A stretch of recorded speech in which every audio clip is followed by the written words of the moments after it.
우리 성도님들 한 여섯 동안 평안하셨습니까?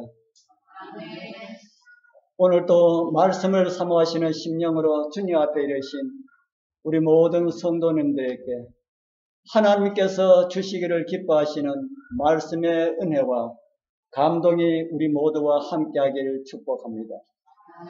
오늘은 우리 함께 교독한 말씀을 중심으로 해서 주의 길을 예배하는 사람이라고 하는 이런 제목으로 사람으로 오신 하나님, 누가복음의 세 번째 시간의 말씀을 준비하였습니다.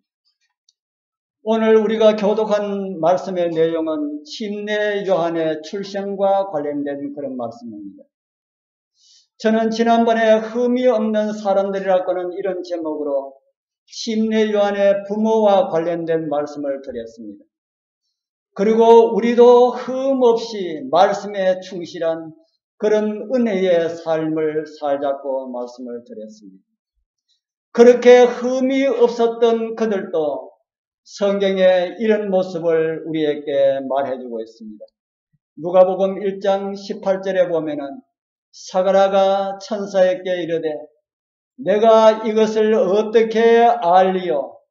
내가 늙고 아내도 나이 많으니이다. 이게 무슨 말씀인가 하면은 천사가 이 사가랴 제사장에게 나타나서 너의 집에 아들이 있을 것이라 이렇게 하니까 거기에 대답하는 말이 이 말입니다. 다 늙은 사람이 어떻게 아이를 낳을 수 있습니까? 라는 말입니다. 우리 사랑하는 성도님들, 믿음 연약하다고 하나님께서 나의 기도를 들어주시지 않으실까 염려하시지 마시기를 바랍니다. 아들을 주실 것이라는 말씀에 어떻게 늙은 사람이 아기를 낳을 수 있습니까? 라고 불신의 말을 하였던 사람도 아기를 선물로 받았습니다. 우리들의 기도가 드려지고 난 다음에 때로는 응답이 없어서 나의 믿음이 연약하여서 하나님께서 응답하여 주시지 않을까 염려되시는 분들이 있으시죠. 우리의 소원이, 우리의 기도가 응답되는 날이 분명히 있을 것으로 저는 믿습니다.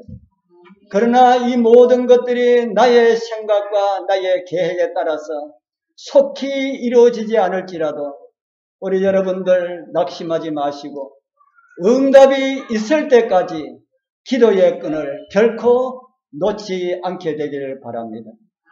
침례 요한과 오늘 저와 여러분들은 참 많은 공통점을 가지고 있습니다. 그 공통점 중에 가장 큰 것이 오늘 제목처럼 주의 길을 예배하는 사람들이라고 하는 것입니다. 요한은 그리스도의 초림을 위하여서 길을 예배하였습니다. 오늘 우리는 그리스도의 무엇을 위하여서 길을 예배하는 소명을 주셨습니까? 그리스도의 재림을 위하여서 길을 예배하는 소명을 가지고 있습니다. 비싼 소명이라고 하는 생각이 드십니까? 또 누가복음에는 이런 말씀을 주고 있는 것을 우리는 이미 교독을 하였습니다. 저가 또 엘리야의 심령과 능력으로 주 앞에 앞서가서 아비의 마음을 자식에게 거스르는 자를 의인의 슬기에 돌아오게 하고 주를 위하여 세운 백성을 예비하리라. 이 말씀은 침례 요한의 출생을 두고 예언한 말씀이라고 말씀을 드렸습니다.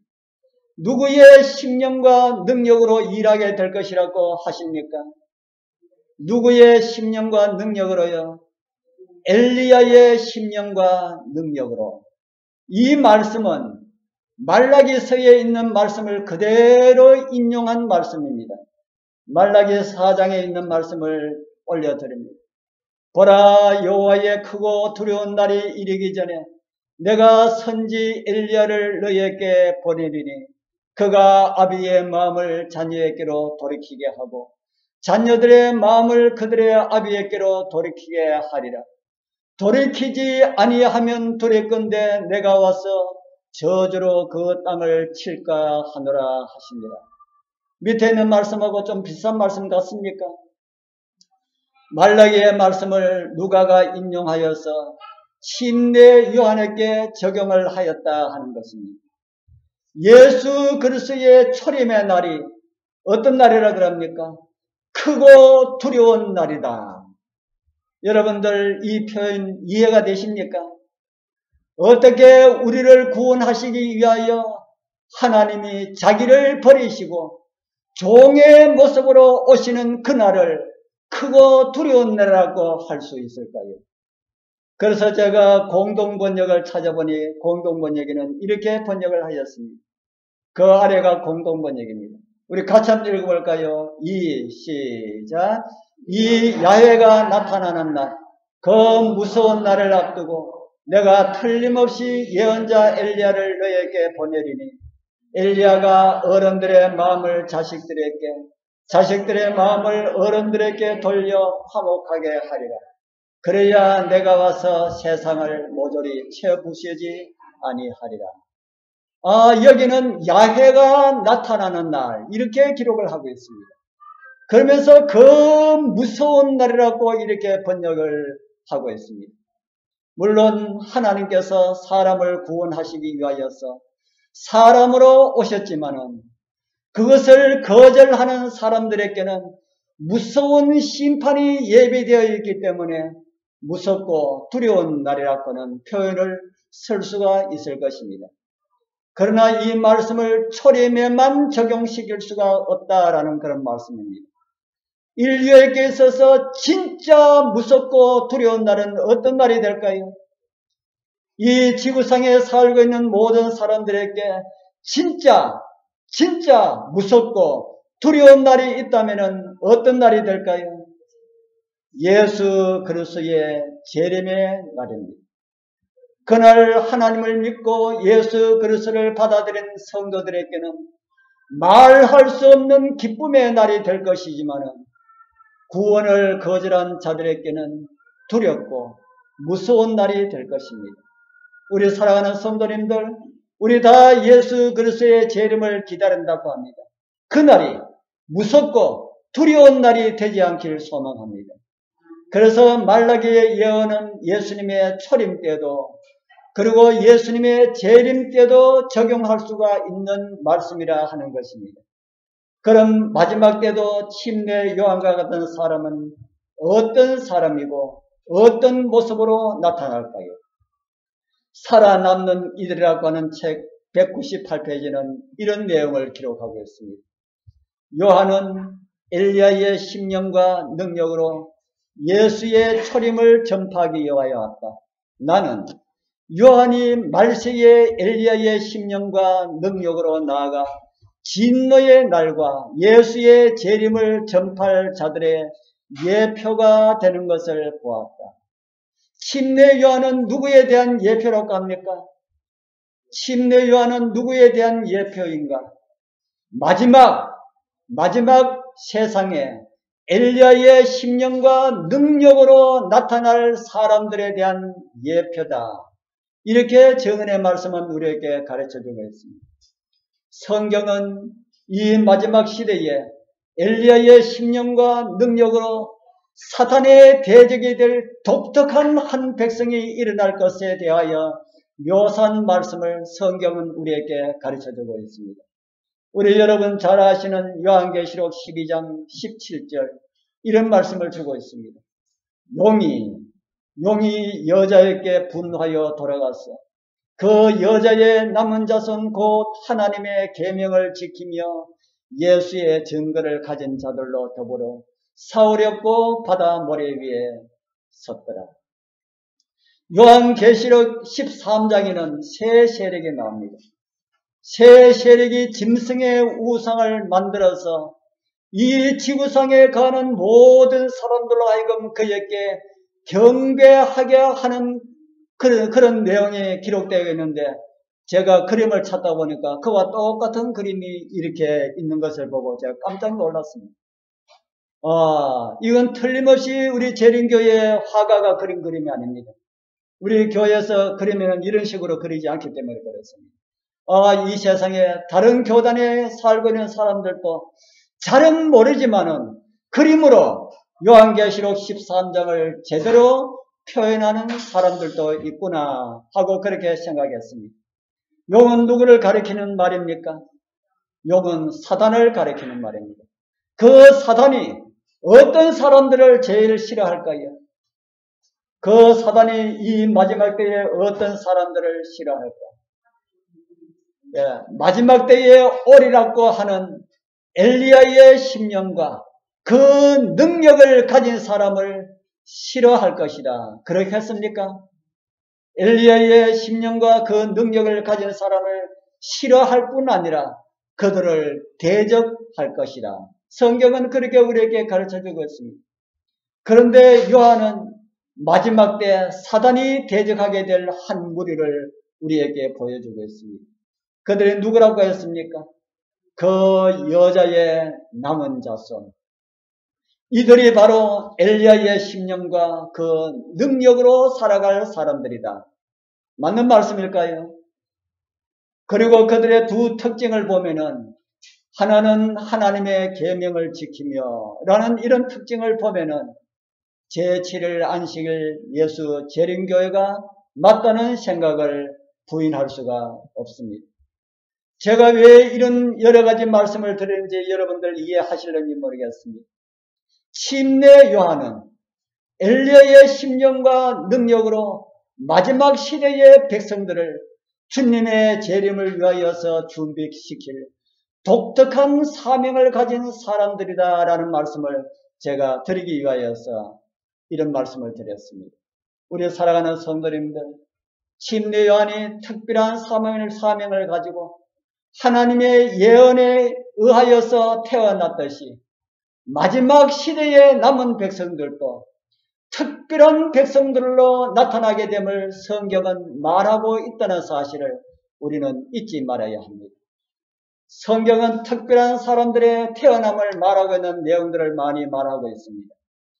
특별한 하나님의 섭리에 의하여서 태어날 사람들을 가지고 성경은 나실인이라고 말합니다. 여러분 성경을 통해서 나실인에 대해서 좀 보셨습니까? 나실인은 거룩히 구별되었다라고 하는 히브리어의 의미를 가지고 있는 그런 말입니다. 어떤 사람들이 나실인일까요? 나실인은 두 종류의 나실인이 있습니다. 하나는 하나님에 의하여서 선택된 나실인들입니다. 그런 사람이 누가 있습니까? 하나님에 의하여서 선택된 나실인. 그 유명한 삼손과 같은 사람이 있습니다. 삼손은 이스라엘을 구원하기 위하여서 태에서부터 구별된 그런 나실인이었습니다. 그런데 자신을 지키지 못하여서 그는 일찍 죽었지만은 그래도 우리는 성경을 보면은 하나님의 뜻을 다 이루어진 것처럼 그렇게 성경은 우리에게 가르쳐주고 있습니다. 그 외에 또 어떤 나실인 여러분들 아십니까? 사무엘과 같은 사람이 있습니다. 사무엘은 하나님께서 구별하신 나실인이 아니고요. 사무엘은 그의 어머니에 의하여서 하나님께 바쳐진 바 되어서 일생 나실인으로 충성하며 살았던 그런 사람이었습니다. 나실인들이 중요한 사람들 맞습니까? 예, 나실인이 참 중요한 그런 사람이었습니다. 그런데 전 성경을 통해서 볼 때에 마지막 시대에 엘리야의 심령과 그 능력으로 살아갈 남은 자들도 나실인이라고 하는 이런 생각을 뿌리칠 수가 없었습니다. 그들은 마지막 시대에 남은 백성들은 하나님에 의하여서 구별되었고 부름을 받았고 요한처럼 주의 길을 준비하라는 그런 부름을 받은 사람들입니다. 우리 사랑하는 귀하신 성도님들, 여러분들이 제7일 안식일 예수 재림교회 성도들 맞습니까? 여러분들 제7일 안식일 예수 재림교회 성도들 아닙니까? 왜 그렇게 대답할 줄 모릅니까? 요한계시록 12장 17절에서 말하는 여자의 남은 자손 여러분들 맞습니까? 맞다면은 여러분들은 보통 사람들이 아니다 하는 겁니다. 여러분들 누가 아니라고요? 보통 사람들이 아니다.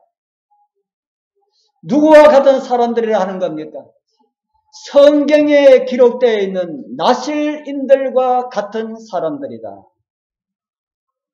침례 요한은 그리스도의 초림을 준비하였지만 요한이 예표하고 있는 마지막 시대에 엘리야의 심령으로 살아가는 사람들은 예수 그리스도의 재림의 길을 예비하는 사람들이다.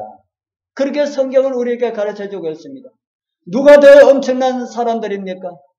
그리스도의 초림을 준비한 사람들이 엄청나다 생각이 됩니까? 재림을 준비하고 재림을 위하여서 길을 준비하는 사람들이 더 엄청난 일을 하고 있다고 생각하십니까? 구약시대의 엘리야는 그의 소명을 다 마치고 난 다음에 불말과 불수레를 타고 승천하였습니다. 그러나 엘리야의 심령을 가지고 온 사람 침례 요한은 옥중에서 목이 베어 죽임을 당하였습니다. 그렇다면 예수 그리스도의 재림을 위하여서 길을 예비하는 사람들은 어떤 모습으로 지구 역사의 마지막을 장식할까요? 생각해 보셨습니까? 가래뽑은 기별 3권 397쪽에 그들에 대하여서 이런 말씀이 기록되어 있습니다. 마지막 마무리 쟁투에 있을 전쟁에서 마지막 마무리 쟁투라는 것은 예수 그리스도의 재림이 아주 임박할 때에 바로 오늘 이 시대를 살아가는 우리들을 가리키는 그런 말입니다. 마지막 마무리 쟁투에 있을 전쟁에서 이 장렬한 일이 일어날 때에 많은 사람들이 투옥되고 많은 사람들이 목숨을 위하여 도시와 마을들로부터 도망할 것이며 많은 사람들이 진리를 옹호하기 위하여 서서 그리스도를 위하여 뭐 할 것이다? 순교할 것이다. 로마 교황권의 박해로 알프스 깊은 산중에 숨어 살았던 하나님의 백성들처럼 이 마지막 시대에도 그와 똑같은 일이 있을 것이다 하는 겁니다. 그때에 어떤 사람들이 있을 것이라고 합니까? 그리스도를 위하여서 순교할 것이다. 그러나 우리 여러분들 잊지 말아야 할 것은 그때에 있을 순교는 그 앞에 불과 얼마의 시간이 아닌 그 시간 속에 일어날 고난을 피하도록 하기 위하여서 잠깐 동안 잠재우는 그런 쉼에 불과하다. 저는 성경과 정언의 말씀을 통해서 그렇게 이해를 합니다. 그리고 사단이 가장 크게 번뇌하여서 남은 백성들을 박멸하고자 하는 은혜의 시기가 끝나는 날부터는 더 이상 순교자가 일어나지 않습니다. 그 이유는 순교자들은 하나님의 특별한 섭리가 있어서 그 순교를 통하여서 더 많은 사람들을 구원하고자 하는 하나님의 섭리에서 순교를 허락하셨지만 은혜의 시기가 끝나면은 더 이상 구원받을 사람이 일어날 수가 없기 때문에 순교의 의미가 없기 때문에 하나님께서 더 이상 순교자를 허락하지 아니하신다. 그래서 우리 사랑하는 성도님들 은혜의 시기가 끝나고 난 다음에 마지막 대환란이 일어날 때에 우리가 어떻게 될까 걱정 하나도 하지 마시길 바랍니다. 은혜의 시기가 끝난 이후에는 순교자가 일어나지 않습니다. 은혜의 시기가 끝나기 전에 조금의 순교자가 일어날 수가 있지만 그거는 아까 제가 말씀드린 것처럼 대환란 시기에 그 잠깐의 순간을 지나기 위하여서 쉬고 있으라고 하는 그런 하나님의 말씀이기 때문에 그것도 우리는 두려워할 필요가 없습니다. 하나님께서는 그런 의미 없는 그런 순교를 허락하지 않을 것임을 성경과 정언의 말씀은 우리에게 가르쳐주고 있습니다. 그리스도의 재림을 위하여서 신실하게 그 길을 예비하는 자들 중에 고통의 시간에 쉼을 주시기 위하여서 순교를 허락하셨던 하나님의 은혜로 쉼 속에 있었던 여자의 남은 자들은 주님 오시기 바로 직전에 특별 부활이라고 하는 그 부활에서 무덤에서 나와서 살아있는 사람들과 연합하여서 다시 오시는 우리 주님의 재림의 영광스러운 그날을, 그 광경을 다시 볼 수가 있을 것임을 성경과 정언의 말씀은 우리에게 가르쳐주고 있습니다. 이 엄청난 사건을 위하여 부름을 받으신 우리 귀한 성도님들, 그 부름에 합당한 성도들로 살아가게 되기를 소망합니다. 그러면 그들은 어떻게 살아야 할까요? 그림자가 되는 침례 요한을 통하여서 우리의 살아야 하는 방법과 소명을 잠깐 좀 생각을 해보도록 하겠습니다. 누가복음 1장 15절에 보면은 침례 요한이 어떻게 살아야 할 것에 대한 말씀을 주셨습니다. 누가복음 1장 15절 우리 같이 한번 읽어보겠습니다. 이는 시작. 이는 저가 주 앞에서 큰 자가 되며 포도주나 소주를 마시지 아니하며 모태로부터 성령의 충만함을 입어. 이 말씀은 제사장 사가랴가 성소에서 봉사할 때에 가브리엘 천사가 나타나서 사가랴에게 전한 말씀입니다. 어떤 모습으로 살게 될 것이라는 말씀입니까? 주님 앞에서 어떤 사람으로요? 주님 앞에서 큰 자로 살게 될 것이다. 우리 사랑하는 성도님들, 우리는 보통 사람이 아니라고 말씀을 드렸지. 우리는 주님 앞에서 다 큰 자들로 살게 될 것임을 성경은 말을 하고 있습니다. 그 다음에 보면은 포도주와 소주를 마시지 않고 살 것이라고 기록하고 있습니다. 마태복음에는 그의 모습을 이렇게 기록하고 있는 말씀을 보여주는데요. 이 요한은 약대 털옷을 입고 허리에 가죽띠를 띠고 음식은 메뚜기와 석청이었더라. 이 짧은 성경절에서 요한의 모습과 생활의 한 면을 우리에게 보여주고 있습니다. 요한의 옷은 어떤 옷을 입었다 합니까? 약대 털옷을 입었고 허리에는 가죽띠를 띄었다.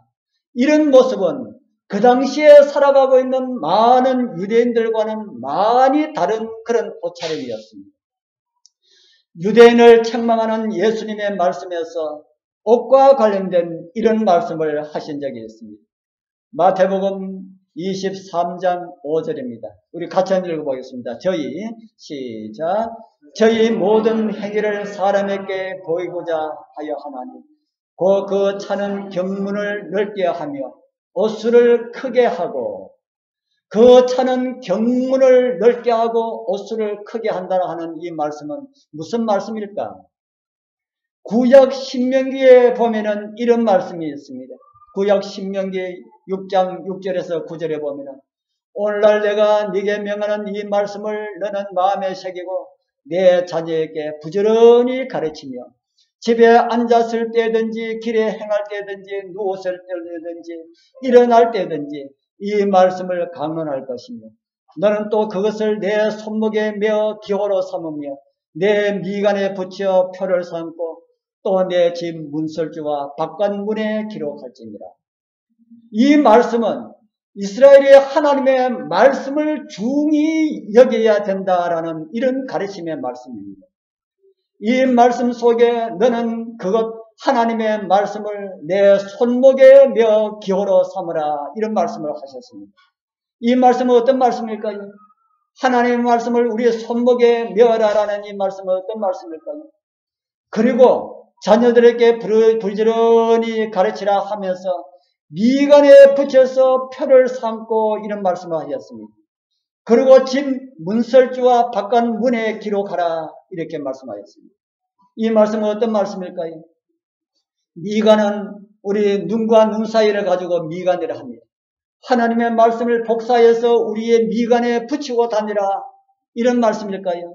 성경은 그렇게 말씀을 하고 있습니다.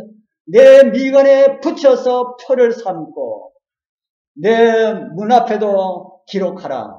이 말씀은 어떤 말씀일까? 이 말씀은 말씀을 기록해서 우리 손목에 차고 다니라 하는 말씀이 아니고 그 말씀이 너희들 삶 속에 실천이 될 수 있도록 그렇게 하라는 이런 말씀입니다.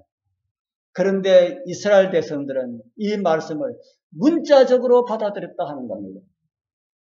이 말씀을 부지런히 자녀들에게 가르쳐서 생활을 실천하도록 이렇게 하라고 하는 이 말씀을 문자 그대로 받아들여가지고 말씀을 등사하고 복사하여서 얼굴에는 붙이고 다니지 않았지만은 몸에 차고 다니는 그런 일을 하였다 하는 겁니다. 우리 성도님들, 우리도 하나님의 말씀을 우리 그렇게 해야 되겠습니까? 그래서 이스라엘 백성들은 소매가 크면은 클수록 경건한 사람으로 여겨졌습니다. 왜 그런지 아십니까? 예수님 오실 때는 소매를 크게 하여서 경문, 하나님의 말씀을 거기에 넣고 다녔기 때문에 소매가 적은 사람은 독사한 하나님의 말씀이 적게 들었고, 소매가 큰 사람은 하나님의 말씀을 거기에 많이 넣고 다녔다. 우리 사랑하는 성도님들, 우리 지금 생각하면은 웃었지만은 그 당시에 시대적인 배경은 그랬다는 겁니다. 우리가 그 당시에 살고 있다면은 여러분들 옷을 만들면은 어떻게 만들까요? 하나님의 말씀을 많이 넣지 않아도 남 보기에 어떻게 하자? 이왕이면은 소매를 크게 하자. 그래서 다른 사람이 나를 볼 때에 어떻게 보이도록 하고 싶겠습니까? 저 사람은 소매가 큰 거 보니까 하나님의 말씀을 많이 읽고 많이 가지고 다니는구나. 이런 옷차림으로 있었다 하는 겁니다. 이런 옷차림이 일상생활 속에 불편할까요? 괜찮을까요? 아주 많이 불편할 것입니다. 그래서 침례 요한의 옷차림은요, 바로 그들을 책망하는 그런 옷차림이었다. 그리고 침례 요한의 음식은 무엇이라 그랬습니까? 침례 요한의 음식은 메뚜기와 석청이었다. 메뚜기와 석청은 메뚜기에 들어 있는 이 뛰어다니는 메뚜기가 아니고 메뚜기 콩이라고 하는 그 식물성 음식을 이야기하고 있습니다. 콩가의 식물이라고 합니다. 그리고 석청은 야생꿀을 가리키는 그런 말이고, 무엇을 말해주고 있습니까? 침례 요한은 이스라엘 백성들, 그 당시에 이스라엘 백성들하고 전혀 다르게 옷도 아주 단순하게 입고 음식도 복잡하게 먹는 것이 아니고 음식도 단순하게 먹었다. 그렇게 우리에게 보여주고 있습니다. 마지막 시대에 엘리야의 사명을 가진 사람들은 예수 그리스도의 초림 때보다 더 영광스러운 재림의 길을 예배하는 그런 사람들입니다. 우리도 침례 요한에 대해서 좀 본받아야 된다는 그런 생각이 드십니까? 침례 요한의 모습은요, 재림 성도들이 어떻게 살아야 할 것을 가르쳐주는 그런 하나의 모델이다 하는 겁니다. 의복도 할 수만 있으면은 어떻게 입고요? 단순하게 입고요. 단순하면서도 품위가 있는 이런 옷을 입고, 음식도 어떻게 먹고요? 음식도 단순하면서 건강에 도움이 되는 그런 음식으로 먹어라. 이것이 침례 요한이 우리에게 가르쳐주는 재림 성도들의 모습이라 하는 것입니다. 우리는 지난번 의료성계 세미나를 통하여서 30번에 걸쳐서 마지막 하나님의 백성들이 어떻게 음식을 먹어야 할 것인가에 대해서 우리는 많이 들었습니다. 여러분들 그거 듣고 어떤 마음이 듭니까? 우리 집사님 이야기를 들으니까 그거 듣고 나니까 더 부담이 된다. 그렇게 살아야 되는데 그렇게 살지 못하여서 부담이 된다. 부담 갖지 마십시오. 뭐 하기 힘들면은 뭐 적게 들었다 그렇게 생각하시면 되는 겁니다. 뭐 안 들으신 분들도 너무 많은데요. 하나님께서 무엇 때문에 그런 말씀들을 이 마지막 시대에 우리에게 주실까? 그분이 전해주는 대부분의 말씀이 다 성경과 정언에 있는 말씀입니다. 성경과 정언에 있는 말씀을 우리에게 이렇게 뽑아가지고 이렇게 주고 있습니다. 왜 하나님께서 이 마지막 시대에 우리에게 그 옛날보다 더 많은 그런 건강에 관한 그런 말씀들을 우리에게 주실까? 마지막 때는요, 특별히 건강에 해롭게 하는 수많은 것들이 있을 것임을 하나님께서 아시기 때문에 그런 것을 우리에게 주셨다 하는 겁니다. 그런데도 우리는 그 건강 법칙을 잘 지키지 못해도 우리는 다 이렇게 건강하게 잘 살아가고 있습니다. 이 세상에 수많은 사람들이 그 건강 기별에 대해서 하나도 듣지 못해도 참 건강하게 잘 사는 사람을 봅니다. 제가 한 30년 전에 저 울진에서 춘향으로 오는 길에 버스를 타고 온 일이 있습니다. 그때 무소전도를 할 때에 그곳에 가서 하고 춘향으로 넘어오기 위해서 버스를 탔는데 창 쪽에 하필이면은 창 쪽에 앉았습니다. 저는 높은 데 올라가면은 그때도 그랬습니다. 높은 데 올라가면 밑에 보면은 까마득하면은 뭐가 밑에서 자꾸 잡아 당기는 것 같아가지고 몸이 자꾸 딸려가는 것 같아요. 그래서 그런데 잘 보지를 못합니다. 그런데 창문에 앉아가지고 가는데 저도 모르게 길을 옆에 보니까 지금 또 그 길이 인지 모르겠습니다. 차 길 옆에는 밑에 보니까 가마득한 남떨어지기를 계속해서 가고 있는 겁니다. 이게 끝이 어딜까 하고 보니까 끝이 보이잖아요. 계속해서 그 길을 가는데 제가 그 길을 지나면서 재미가 아니라 얼마나 마음이 정말 무섭다 하면서 제가 어떤 생각을 했나 하면은 이 버스 기사가 하나님을 믿는 사람일까? 하나님을 믿는 사람이라면 기도하고 다니겠지만 믿지 않는 사람이라면 참 제주도 좋다. 이 길을 어떻게 다니나? 그래서 제가 너무너무 궁금해가지고 거기를 다 지나고 난 다음에 좀 괜찮은 길에 들어서서 제가 운전기사한테 물었습니다. 기사님, 교회 다니십니까? 물으니까, 아니요. 왜 그러십니까? 그래요. 아니, 하나님도 안 믿는 사람이 이 길을 어떻게 다니십니까? 그래요. 왜요? 제가 길거리가 너무 힘들고 그래가지고 차가 굴러 떨어질까봐 제가 걱정이 돼서 하는 사람입니다. 그리고 그 기사가 하는 말이, 이 길에서 사고 난 적이 한 번도 없었습니다. 그래요. 왜 사고가 날까요? 너무 길이 힘들고 어렵고 이렇게 그런 길이다 보니까 운전자들이 여기만 딱 들어서면은 긴장을 딱 해가지고 운전을 하기 때문에 사고가 안 난다 하는 그런 이야기를 했습니다. 그런 소리 듣고도 제가 속으로 생각했습니다. 참 제주 좋다.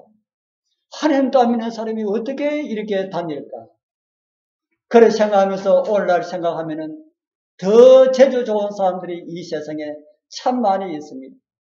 하나님을 믿지 않고 음식도 함부로 먹으면서도 건강하게 살아가는 사람이 얼마나 많이 있습니까? 오늘날 코로나로 인하여서 더 힘든 세상인데 마스크도 제대로 끼지 않고 오늘 우리는 예배 드리면서도 마스크를 끼고 말씀을 전하는 사람들도 마스크를 끼고 앉아있는 사람들도 다 마스크를 끼는데 제가 저 식당에 오래 그래가 가봤더니만은 식당 안에는 제가 들어가지 않았습니다만은 밖에서 보니까 식당에 팍착 하는데 마스크 끼고 있는 사람 몇 사람 되지 않아요. 근데 가만히 보니까 마스크 끼고 있는 사람은 종업원들 같아요. 종업원들은 다 마스크를 끼고 있는데 음식 먹고 뭐 이렇게 앉아가 대화하는 사람은 다 마스크를 벗고 그렇게 있는 것을 봤습니다. 그거 보면서 정말 제주 좋다. 저 사람들은 하나님도 믿지 않으면서 어떻게 저렇게 코로나19를 피해서 저렇게 갈까? 그런 생각을 하게 되었습니다. 우리 사랑하는 성도님들, 이런 세상에서 재림의 길을 예비하는 사람들은 그런 모습으로 살아가고 있는 세상 사람들을 정죄하고 그들에게 구원의 바른 길을 가르쳐주는 그런 사람임을 성경은 오늘 우리에게 가르쳐주고 있다 하는 겁니다. 다른 말로 말씀을 드린다면 폭풍 치는 밤바다의 등대와 같은 그런 역할을 하여야 된다라는 그런 말씀입니다. 예수님께서도 단순하게 사셨습니까? 예수님께서 단순하게 사셨을까요? 예수님께서 드신 음식은 단순하였습니까? 물고기 2마리와 보리떡 5개로 5,000명이 넘는 수많은 사람들을 먹일 때에 예수님께서 다른 음식 줄 수가 없었을까요? 보리떡 5개, 물고기 2마리를 예수님께서 그걸 다른 걸로 변해가지고 진수성찬으로 바뀌도록 해가지고 그 백성들을 먹이실 수가 없었을까요? 왜 보리떡하고 물고기를 백성들에게 먹여주셨을까? 그때 먹인 음식이 그 당시에서 가장 건강에 좋았던 음식이었다 하는 겁니다. 우리 사랑하는 성도님들, 말씀을 따라서 하늘과 더 가까운 삶을 통하여서 세상을 준비시키고 우리가 다 준비되는 그런 은혜의 삶을 살아가게 되기를 축복합니다. 요한이 두 번째 살아가는 모습을 우리에게 보여주는 것은 세상을 구원하기 위하여서 하나님의 종으로 살았다 하는 겁니다. 저가 또 엘리야의 심령과 능력으로 주 앞에 가서 이런 말을 기록하고 있지요. 엘리야의 심령과 능력은 어떤 것일까요? 그 다음에 말씀해 보면은 그 의미가 어떤 것인지 우리에게 가르쳐주고 있습니다. 아비의 마음을 자식에게 거스르는 자를 의인의 슬기에 돌아오게 하고 주를 위하여 세운 백성을 예비하리라. 이 말씀은 어떤 말씀일까요? 이 말씀은 말라기에 있는 말씀을 그대로 적용하는 말씀이라고 제가 말씀을 드렸습니다. 아까 이 말씀을 보여드렸지요.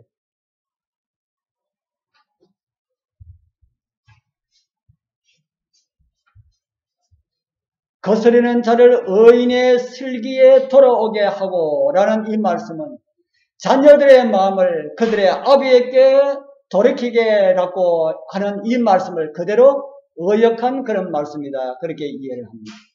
아비의 마음을 자식에게로, 자식의 마음을 아비에게로 돌이키게 하리라. 이 말씀은 어떤 말씀일까? 엘리야가 그렇게 살았고 침례 요한이 그렇게 살았고 남은 백성들이 그렇게 살 것임을 성경은 우리에게 보여주고 있습니다. 사람은 원래 하나님의 형상으로 하나님의 아들과 딸로 지음을 받았습니다. 그러나 말씀에 불순종함으로 하나님의 자녀들이 자리를 떠나서 사단의 자녀들이 되어버렸습니다. 그러한 인류를 위하여서 하나님께서 아들 되어 오셔서 죄의 짐을 대신 지시고 십자가에 돌아가셨습니다. 그렇게 함으로 죄의 진노 아래 있었던 인류를 용서함 받을 수 있는 그런 길을 열어놓았기 때문에 자녀들의 마음을 아버지 되시는 하나님께로 향할 수가 있게 되었습니다. 그리고 죄의 저주를 한 분에게 집중되게 하심으로 아버지의 마음이 잃어버린 자녀들에게도 향할 수 있게 되었다 하는 겁니다. 이런 일들이 어디서 일어났습니까? 갈바리 십자가에서 일어났지요. 성경은 그래서 이런 말씀을 우리에게 주고 있습니다. 그리스도께서 같이 한번 읽어보겠습니다. 그리스도께서 시작. 그리스도께서 우리를 위하여 저주를 받은 바 되었습니다. 율법의 저주에서 우리를 속량하셨습니다. 기록된 바 나무에 달린 자마다 저주 아래 있는 자라 하였습니다. 그리스도께서 우리를 위하여서 무엇을 받으셨다 합니까? 그리스도께서 우리를 위하여서 무엇을 받으셨다고요? 저주를 받았다. 그리고 우리를 속량하셨다. 또 이런 말씀을 우리에게 주고 있습니다. 이제는 그의 육체의 죽음으로 말미암아 화목케 하사 너희를 거룩하고 흠없고 책망할 것이 없는 자로 그 앞에 세우고자 하셨다. 그의 육체의 죽음으로 누가 화목하게 하셨다 합니까? 본문에는 나오지 않지만은 하나님과 화목하게 하셨다. 그럼 우리와 하나님과의 화목이 무엇으로 이루어졌다는 말입니까? 우리와 하나님과의 화목이 무엇으로 이루어졌다는 말입니까? 예수 그리스도의 십자가로 이루어졌다. 그러면 세상에 무엇을 전하는 것이 아버지의 마음을 자식에게로, 자녀의 마음을 아버지에게로 돌이키게 하는 일이 될까요? 예, 십자가의 복음을 전하는 일이다. 우리 사랑하는 성도님들, 예수 그리스도의 십자가를 날마다 명상의 제목으로 삼으시고 많이 생각하게 되길 바랍니다. 그러면은 우리가 어떻게 살아야 할 것을 그 십자가는 가르쳐 줄 것입니다. 그리고 무엇을 하여야 할 것도 가르쳐 주고 무엇을 어떻게 먹어야 할 것도 십자가는 우리에게 가르쳐 줄 것입니다. 저는요, 십자가의 줄에 꼭 묶여서 이렇게 살지 않을 수가 없게 되었습니다. 그래서 이렇게 좀 덜 살기 위하여서 저희들 도망을 갔잖아요. 도망을 갔는데 또 하나님께서 또 달랑틀어다가 또 이곳에 갖다 놓아주셨습니다. 그래서 저는 참 감사를 드립니다. 하나님의 사랑의 줄 너무너무 감사합니다. 이렇게 살 수 있는 그런 은혜를 주신 하나님께 정말 감사를 드립니다. 저를 하나님의 사랑으로 감동케 하신 하나님의 사랑입니다. 이제 우리 모든 성도님들의 마음을 감동시키사 정말 엘리야의 심령과 엘리야의 능력으로 살아가는 그런 은혜를 주시기를 기도드립니다. 그리고 우리의 할 일 모두 다 마치고 우리 주님의 재림의 길을 준비했다가 영광스러운 우리 주님 이 땅에 다시 오실 때에 그분을 기쁨으로 맞이할 수 있는 그 영광에 우리 모두 다 참여하게 되길 축복합니다. 기도드리겠습니다. 하늘에 계시는 거룩하신 우리 아버지 하나님 감사합니다. 세상에서 찌개처럼 못난 저희들을 사랑의 음성으로 불러주시고 엘리야의 심령과 그 능력으로 살아갈 수 있는 대열에 세워주셔서오니 감사합니다. 부족하고 연약한 저희들 사용하여 주셔서 주님의 재림의 길에 준비하는 일에 부족하지 않도록 우리를 도와주시옵소서. 하나님을 알지 못하는 이들에게 우리를 사랑하시는 하나님의 사랑, 예수 그리스도의 사랑을 전하면서 아버지께 그들의 마음을 향할 수 있는 능력의 증인들로 삼아 주옵소서. 우리를 사랑하사 우리를 통하여 하나님의 귀한 뜻을 이루실 예수 그리스도의 이름으로 간절히 기도드리옵나이다. 아멘. 우리 다 일어서셔서 303장 찬미 드리겠습니다.